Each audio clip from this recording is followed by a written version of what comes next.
Unang-una po, siya naman po ay abogado. So, dapat malaman niya kung ano ba ang pagkakaiba ng na-mention at ang conviction. Hindi po natin pinagtatanggol dito ang former House Speaker o Representative Romualdez. Pero babase lamang po tayo sa kanya naging salaysay. Unang-una, sinabi niya rin po, oo, sapagkat ito ay tugma sa mga nababalita na noong pagtanggap niya ng suhol. Ang sabi niya po sa salita, napabalita. So, ibig sabihin, nabanggit lang. Pero walang naging desisyon ang korte tungkol sa di umanong suhol.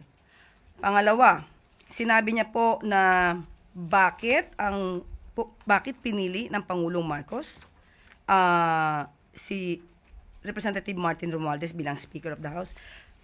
Wag niya pong kalimutan na mayroon pong separation of powers. Wala pong kinalaman o wala pong maaring responsibilidad sa pagpili noon kay Representative Martin Romualdez bilang House Speaker.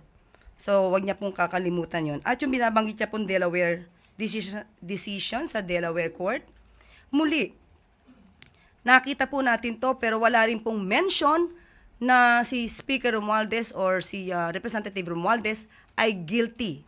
Ang sabi lamang niya dito sa kanyang pahayag na mention ng 17 times. So, siya po mismo, ang Vice Presidente ay name-mention din sa mga di umano-anomalya na transaksyon. Dapat po ba natin siyang husgahan? Katulad ng ginagawa niya ngayon sa ibang mga mambabatas.